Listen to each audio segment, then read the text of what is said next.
وہ منظر بھی دنیا نے دیکھا کہ حضور کے مبارک کندھوں پر حسین ابن علی بیٹھے ہیں اور حضور کی زلفوں کو پکڑا ہوا ہے.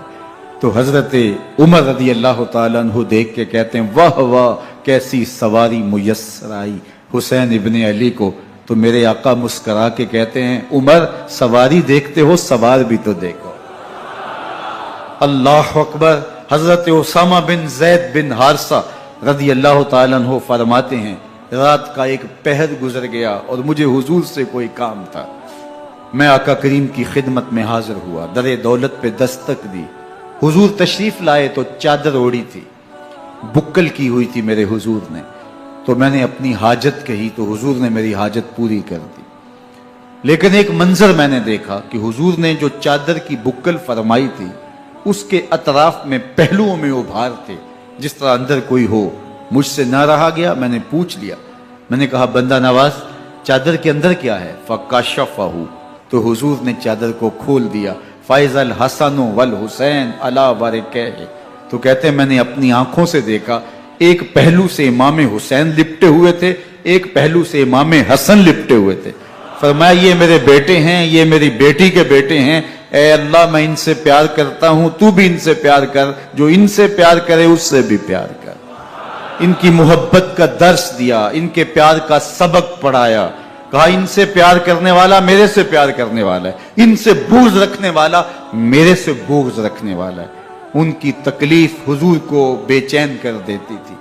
حضرت سیدہ فاطمہ الزہرا رضی اللہ تعالی عنہا کے گھر کے قریب سے گزرے تو حضرت امام حسین کے رونے کی آواز آ رہی تھی. تو آقا کریم علیہ السلام نے فرمایا کہ فاطمہ حسین کو چپ کرواؤ. اللہ تعالیٰ انا بقاءہ یوزینی, تو جانتی نہیں حسین کا رونا مجھے دکھ دیتا ہے. حسین ابن علی کو حضور رونے نہیں دیتے تھے, ان کو دکھی نہیں ہونے دیتے تھے, کیونکہ رسول اللہ صلی اللہ علیہ وسلم جانتے تھے کہ یہ کتنے دکھ سہے گا, کتنی تکلیفوں سے گزرے گا اور کتنے مصائب سہے گا.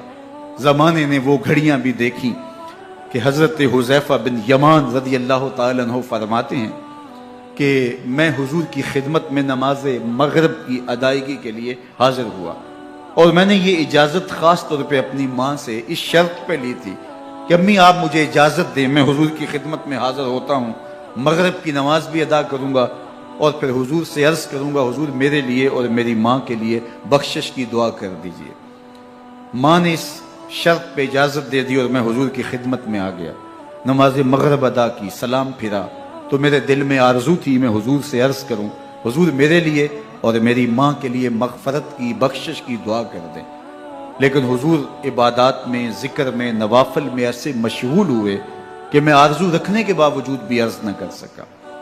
خیر نماز عشاء کا وقت ہوا, اذان پکاری گئی, حضور مصلی پہ آئے, نماز پڑھی, سلام پھرا تو میرے دل میں پھر خیال آیا کہ ماں سے ایک نماز کی چھٹی لی تھی, نمازیں بھی 2 ہو گئیں. ماں نے جاتے پوچھنا ہے حضور سے میرے لیے اور اپنے لیے مغفرت کی بخشش کی دعا کروائی تھی تو کیا جواب دوں گا. اور حضور اٹھے اور کاشانہ اقدس کی طرف چل دیے. اب میرے دل میں یہ خیال رہ کے آ رہا تھا کہ ماں کو کیا جواب دوں گا, میں تو حضور سے بخشش و مغفرت کی دعا کروا ہی نہیں سکا. جب حضور چل پڑے تو غیر ارادی طور پہ میں بھی حضور کے پیچھے چل پڑا.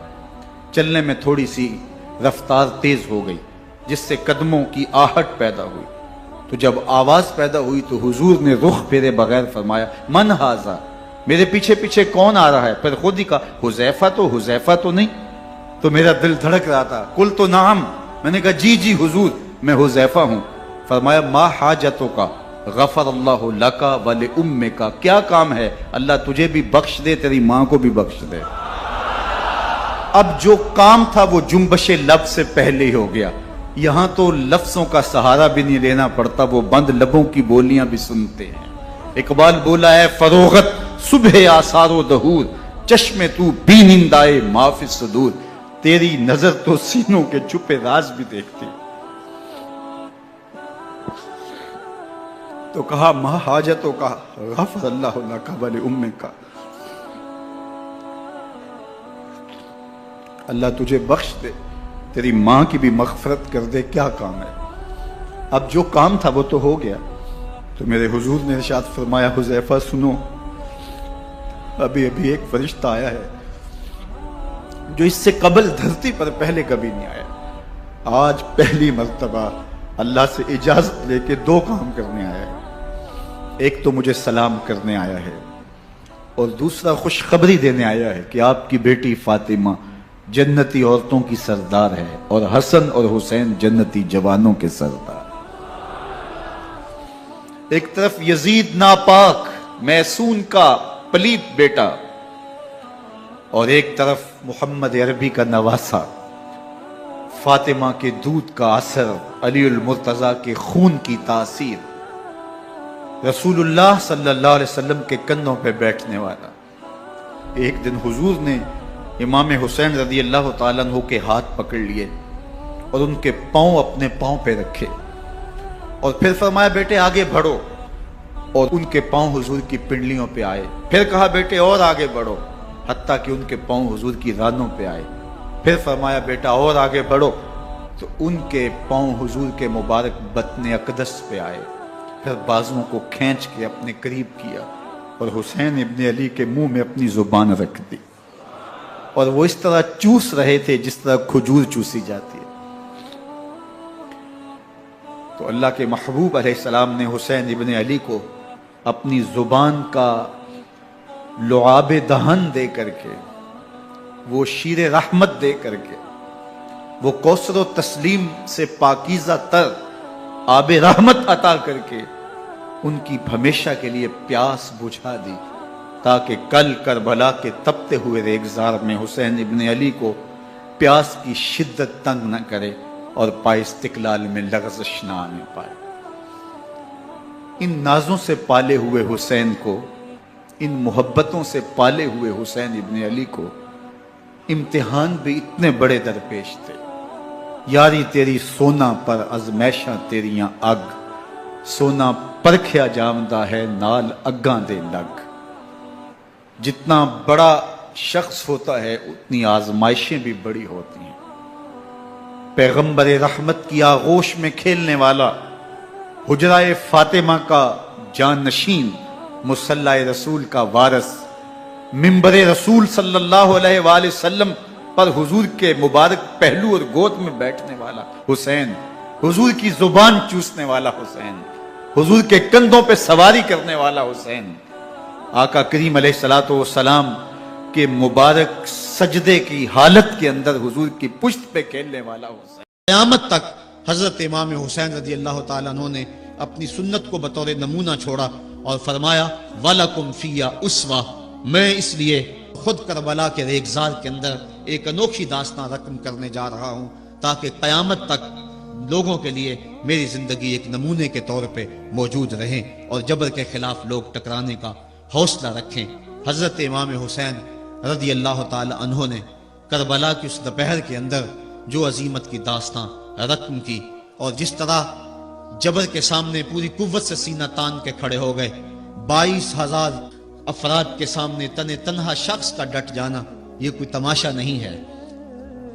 72 افراد کے زخم کلیجے پہ موجود ہیں، اور اپنے بھائیوں، بیٹوں، بھتیجوں اور بھانجوں کے لاشیں اٹھا اٹھا کے آپ خیموں تک لا چکے ہیں۔ آپ کے ہاتھوں کے اندر علی اصغر دم توڑ چکے ہیں، اور جوان علی اکبر آپ اس کو اٹھا کے خیمے تک لا آئے ہیں۔ تو اتنی جرأت اور اتنی پامردی کے ساتھ 71 لاشیں لائن کے اندر پڑے ہیں۔ گھر میں ایک میت ہو جائے سارا شہر سنبھالا دینے والا ہوتا ہے، پھر بھی دکھ نہیں تھمتا۔ کہتے ہیں چھوڑ دو، اس کا کلیجہ کٹ گیا ہے، اس کا جوان رخصت ہو گیا ہے، اس کے سینے کا چین لٹ گیا ہے، سلام کرو حسین ابن علی کو۔ 71 لاشیں لائنوں میں لگے ہوئے ہیں، بے گور و کفن لاشیں پڑے ہوئے ہیں، اور ادھر خیمے کے اندر پردہ داروں کے پردے کا بھی لحاظ ہے۔ لیکن پھر جب گھوڑے کی زین کو کس کے میدان کربلا میں نبی کا نواسا نکلا، جب 3 دن کا پیاسا کربلا کے ریگزار کے اندر، میدان کربلا کے اندر ذوالفقار تلوار لہراتا ہوا آیا، شبیہ رسول، رسول کریم کی تصویر جب میدان کربلا میں حضرت امام حسین تلوار کو لہراتے ہوئے آئے تو آواز آ رہی تھی، یہ کون ذی وقار ہے، یہ کون شاہ سوار ہے، لباس ہے پھٹا ہوا، لخت لخت کٹا ہوا، تمام جسم نازنی چھدا ہوا کٹا ہوا، پھر بھی ہے ڈٹا ہوا، یہ نبی کا نور عین ہے، یہ بال یقین حسین ہے۔ تو حضرت امام حسین رضی اللہ تعالیٰ عنہ نے کس انداز کے ساتھ جبر کے خلاف پوری قوت سے کھڑے ہو کر کے دنیا کے سامنے اپنا اسوہ رقم کیا، اور گھوڑے کی زین سے جب فرش زمین کی طرف آئے، حضرت امام حسین رضی اللہ تعالیٰ عنہ کا آخری وقت سر جو تھا وہ سجدے میں تھا، اور سجدے کی حالت کے اندر دست قاتل نے سر حسین کو تن حسین سے الگ کیا۔ یہ دنیا کے سامنے حضرت امام نے اپنا اسوہ رکھا کہ یہی تو پیغام میں دینے آیا ہوں، یہی تو جو ہے وہ تحریر میں نے کربلا کی ریت پر اپنے خون سے رقم کرنی تھی کہ یہ سر کٹ سکتا ہے لیکن جھکے گا تو صرف اپنے مالک کی چوکٹ پہ جھکے گا، یزید کے سامنے یہ سر جھک نہیں سکتا ہے۔ تو حضرت امام حمام رضی اللہ تعالیٰ عنہ نے کربلا کے تپتے ہوئے ریگزار میں جب 72-73 لاشیں خیموں کے سامنے پڑے تھے اور اتنے زخم کلیجے پہ تھے، راوی کہتا ہے کہ جب آپ کی قمیض اتاری گئی تو 113 سوراخ اس میں تیروں کے تھے، 33 زخم نیزوں کے تھے، 34 گھاؤ تلواروں کے تھے، اتنے زخم جسم کے اندر، اور جسم چور ہے زخموں سے۔ لیکن حضرت امام حسین نے جب پیشانی سجدے میں رکھی تو آخری لفظ یہ تھے، اللہم رضن بقضائک وصبرن علی بلائک تسلیما لامرک سبحان ربی العالی۔ مالک تیری تقدیر پہ راضی ہو گیا ہوں، مالک زخم سے پہ بھی میں مسکرا رہا ہوں، مالک تیری طرف سے جو دکھ آئے میں نے ان کو قبول کیا، جے سونا میرے دکھ وچ راضی تے میں سکھ نو چلے ڈاواں، مالک میں سب کچھ قبول کیا، حسین تیری رضا پہ راضی ہے، میرے مالک تو بھی بتا تو بھی حسین پہ راضی ہوا ہے کہ نہیں ہوا ہے۔ آواز آ رہی تھی اس پیاسے پر علی شیر خدا کو ناز ہے، اس نواسے پر محمد مصطفیٰ کو ناز ہے، اوروں نے بھی سجدہ کیا پر اس کا عجب انداز ہے، اس نے وہ سجدہ کیا جس پر خدا کو ناز ہے۔ اے حسین ابن علی تم پر سلام، نازش آل نبی تم پر سلام۔ یہ دنیا کے سامنے حضرت امام نے اپنا اسوہ رکھا کہ یہی تو پیغام میں دینے آیا ہوں، یہی تو جو ہے وہ تحریر میں نے کربلا کی ریت پر اپنے خون سے رقم کرنی تھی کہ یہ سر کٹ سکتا ہے لیکن جھکے گا تو صرف اپنے مالک کی چوکٹ پہ جھکے گا، یزید کے سامنے یہ سر جھک نہیں سکتا ہے۔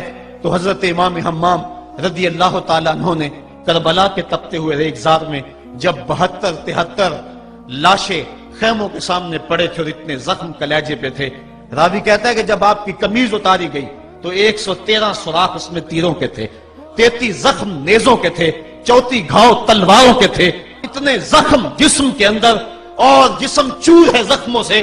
لیکن حضرت امام حسین نے جب پیشانی سجدے میں رکھی تو آخری لفظ یہ تھے، اللہم رضن بقضائک وصبرن علی بلائک تسلیما لامرک سبحان ربی العالی۔ مالک تیری تقدیر پہ راضی ہو گیا ہوں، مالک زخم سے پہ بھی میں مسکرا رہا ہوں، مالک تیری طرف سے جو دکھ آئے میں نے ان کو قبول کیا، جے سونا میرے دکھ وچ راضی تے میں سکھ نو چلے ڈاواں، مالک میں سب کچھ قبول کیا، حسین تیری رضا پہ راضی ہے، میرے مالک تو بھی بتا تو بھی حسین پہ راضی ہوا ہے کہ نہیں ہوا ہے۔ آواز آ رہی تھی اس پیاسے پر علی شیر خدا کو ناز ہے، اس نواسے پر محمد مصطفیٰ کو ناز ہے، اوروں نے بھی سجدہ کیا پر اس کا عجب انداز ہے، اس نے وہ سجدہ کیا جس پر خدا کو ناز ہے۔ اے حسین ابن علی تم پر سلام، نازش آل نبی تم پر سلام۔ آج لہجہ بھی دم توڑ رہا ہے اور سورج بھی درد غروب سے زرد ہو رہا ہے، وقت کے دامن میں گنجائش نہیں کہ میں اس مضمون کو چھیڑوں، آؤ ہم سلام کرتے ہیں۔ یہ سورج سامنے چمک رہا ہے، میں یہاں بیٹھا سوچ رہا تھا کہ ہم نے تو نہیں دیکھا، اے سورج دوپہر کا وہ منظر تم نے تو دیکھا تھا جب کربلا میں حسین کا سر کٹا تھا، جب گھر لٹا تھا، جب خیموں کو آگ لگی تھی، جب سکینہ رو رہی تھی، اور جب گھوڑا خالی پلٹا تھا اور سکینہ پوچھتی تھی گھوڑے تو خالی آ گیا ہے، حسین کہاں چھوڑ آیا ہے۔ آج یہ سورج یہ چمک چمک کے وہ ہمیں کہانی سنا رہا ہے اور ہمیں پیغام دے رہا ہے کہ نبی کے نام پہ حسین نے تو سر کٹا دیا۔ آج تم کہتے ہو دین پہ چلنا بڑا مشکل ہے، تم شور ڈال رہے ہو، جن کے لیے مسجدوں میں قالین بچھے ہوئے ہیں، گرم پانی دستیاب ہے، اور ان کے لیے مسجدوں میں آسائشیں موجود ہیں، اور پھر بھی وہ کہتے ہیں دین پہ چلنا بڑا مشکل ہے۔ ذرا دیکھو حسین ابن علی کو سجدے میں سر رکھ کے پیشانی رب کے حضور رکھ کے حسین ابن علی کہہ رہے ہیں مالک میں سر کٹا کے بھی تیرے حضور حاضر ہوں اور تجھ پہ راضی ہوں، تو بھی بتا کہ تو بھی حسین پہ راضی ہے یا نہیں ہے۔ اے حسین ابن علی تم پر سلام، ناز شیال نبی تم پر سلام، تم پہ لاکھوں رحمتیں لاکھوں سلام، اے شہیدان محبت کے امام، لالا گوں لالا بدن لالا چمن، اے چمن اندر چمن، زندگی ہی زندگی تیری حیات، اے حیات اندر حیات، افتخار ملت بیضا ہے تو، رب کعبہ کی قسم یکتا ہے تو، فخر کا دل میں دریچہ باز کرنا چاہیے، جن کا تو آقا ہے ان کو ناز کرنا چاہیے۔ آج ہم ناز کرتے ہیں حسین ابن علی پہ، ہم آ حسین والے نہیں ہیں، ہم واہ حسین والے ہیں۔ واہ حسین تیری عظمت کو سلام، اتنے زخم کلیجے پہ ہو تو کھڑا نہیں ہوا جاتا، لیکن جبر کے خلاف کتنی قوت سے کھڑا ہے۔ حسین ابن علی نے اپنا نمونہ لوگوں کے سامنے رکھنا تھا، تو اقبال کہتا ہے سرخ رو عشق غیور از خون او، شوخی این مصرع از مضمون او۔ یزید مٹ گیا، یزید کا نام مٹ گیا، اس کا تشخص مٹ گیا، حسین کل بھی زندہ تھا، حسین آج بھی زندہ ہے۔ مرتا تو وہ ہے جس کی فکر مر جائے، مرتا تو وہ ہے جس کا نسب العین مر جائے، مرتا تو وہ ہے جس کا مشن ختم ہو جائے۔ حسین کا نسب العین زندہ، حسین کی فکر زندہ، حسین کا مشن زندہ، حسین زندہ، حسین کا نانا بھی زندہ۔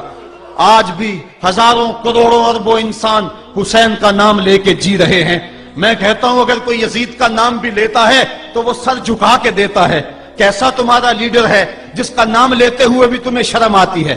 نام لینے سے پہلے سر جھکاتے ہو، نام لیتے ہوئے پسینہ پسینہ ہوتے ہو، نام لینے کے بعد منہ چھپا لیتے ہو۔ تمہیں اپنے قائد اور اپنے لیڈر کا نام لیتے بھی شرم آتی ہے، اور جب ہمارے لبوں پہ نام حسین آتا ہے ہمارا قد اونچا ہو جاتا ہے، ہمارا سر فخر سے بلند ہو جاتا ہے۔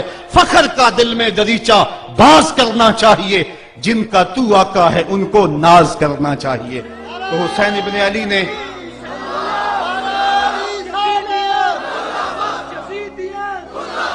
کسی نے کہا تھا کہ یہ دو شہزادوں کی جنگ تھی، تو کسی نے بڑا خوبصورت جواب دیا، اس نے کہا کربلا جنگ تھی اگر دو شہزادوں کی، قلم میں زور ہے تو لکھو حسین ہار گئے، لہجے میں تنتنا ہے تو لکھو حسین ہار گئے، انداز میں زور ہے تو کہو حسین ہار گئے۔ زمانہ کل بھی کہتا تھا، زمانہ آج بھی کہتا ہے، حسین کل بھی جیتا تھا، حسین آج بھی جیتا ہے۔ جب حضرت امام حسین رضی اللہ تعالیٰ عنہ کا سر انور کاٹ لیا گیا اور خولی بن یزید نے نیزے کی نوک پہ اس کو رکھا، ویسے رخ سر کا زمین کی طرف سے تھا، کسی نے کیا خوب کہا باں کے سر نیزے پہ اور سوئے زمین ہے روح، یعنی سجدہ ثانی کی ہے آرزو۔ رکعت کے دو سجدے ہوتے ہیں، ایک سجدہ ہوا تھا کہ سر انور جدا کر لیا گیا، جب نیزے کی نوک پہ تھا سر تو رخ زمین کی طرف سے تھا۔ شاعر کہتا ذرا غور سے دیکھو سر حسین کیا کہہ رہا ہے، سر حسین کی پیشانی زمین کی طرف ہے، پیشانی میں دوسرے سجدے کی آرزو مچل رہی ہے۔ تو جب امام حسین کا سر خولی نے نیزے کی نوک پہ چڑھایا، اس نے تو یہ کہنا چاہا تھا کہ ہم فتح یاب ہوئے اور دیکھو ہم نے سر کاٹ لیا۔ کسی نے کہا ذرا غور سے دیکھو یہ تو سر کٹ کے بھی سر بلند ہے، یہ سر کٹ گیا پھر بھی سر بلندی نہیں گئی ہے، اس کا بانکپن پھر بھی نہیں گیا ہے۔ حسین کا سر کل بھی اونچا تھا، حسین کا سر آج بھی اونچا ہے، اس کا نام زندہ، اس کا پیغام زندہ، اس کی فکر زندہ۔ حضرت امام زین العابدین یہ کربلا کے وہ شخص ہیں جنہوں نے سارا منظر اپنی آنکھوں سے دیکھا تھا۔ اتنے دکھ کسی کو نہیں پہنچے جتنے زینب اور زین العابدین کو پہنچے ہیں۔ سب منظر کھلی آنکھوں سے دیکھا، 14 سال کی عمر ہے، بیمار ہیں، تاریخ بتاتی ہے اس کے بعد ساری زندگی حضرت زین العابدین نے ٹھنڈا پانی نہیں پیا، جب پانی پینے لگتے تڑپنے لگتے، کہتے مجھے سکینہ کی پیاس یاد آتی ہے، مجھے علی اصغر کا تڑپنا یاد آتا ہے، ساری زندگی پھر ٹھنڈا پانی نہیں پیا۔ حضرت امام زین العابدین نے یہ سارا منظر کھلی آنکھوں کے ساتھ دیکھا تھا، اور پھر آپ نے دمشق کے بازاروں میں بھی اور کوفے کی گلیوں کے اندر بھی سروں کا یہ قافلہ اپنی قیادت کے اندر جو ہے وہ گزارا تھا۔ جب یزید کے دربار کے اندر حضرت امام زین العابدین پہنچے تو یزید نے پہلے تو جو ہے وہ دکھ کا اظہار کیا۔ بعض لوگ یہاں سے یزید کی بریت کا اعلان کرتے ہیں، یہاں کسی نے بڑی خوبصورت بات کہی کہ قاتل کی پشیمانی مقتول کی اہمیت کو تو بڑھا سکتی ہے لیکن اس کے دامن سے قتل کے داغ کو نہیں دھو سکتی. تو اس نے یہ سب کچھ کیا، یہ بس اس کے ٹسلے تھے جو وہ بہانے لگا. لیکن بعد میں اس نے حضرت امام حسین رضی اللہ تعالی عنہ کے دانتوں کے اوپر جو ہے وہ چھڑی مارنا شروع کر دی. تو حضرت ابو برزہ اسلمی صحابی رسول وہاں موجود تھے، وہ کھڑے ہو گئے، اٹھ کے بدن کانپتا ہے ان کا، کہنے لگے ظالم ارفع قدیبہ کا، یہاں اپنی چھڑی ہٹا لے. میں نے اپنی ان آنکھوں سے دیکھا ہے کہ کان رسول اللہ صلی اللہ علیہ وسلم یلسمہ، حضور نے ان ہونٹوں کو خود چوما ہے.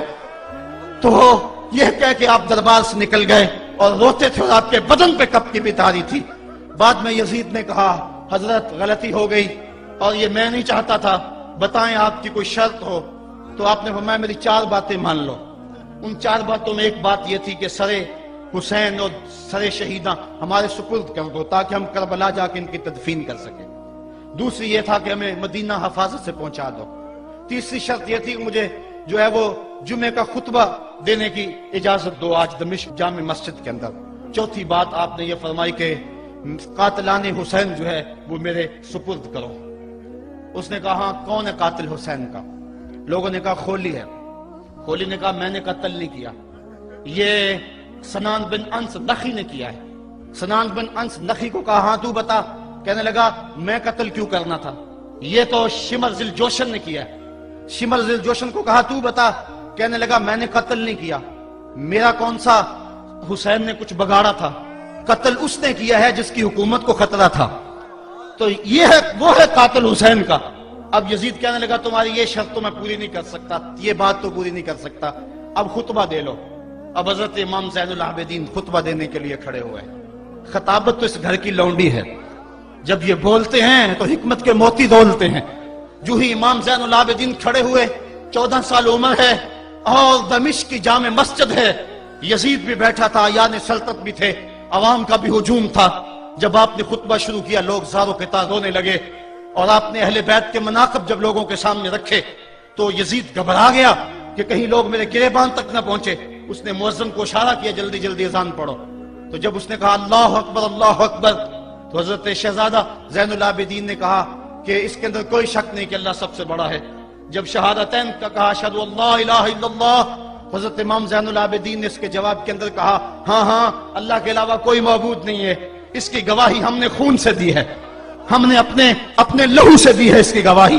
اور پھر اس کے بعد جب اشہد ان محمد رسول اللہ پہ لفظ آئے تو حضرت امام زین العابدین نے کہا یزید دیکھ اب اذان کے اندر تیرے نانے کا نام ہے یا میرے نانے کا نام ہے؟ آج بھی منبر پہ میرے نانے کا نام ہے.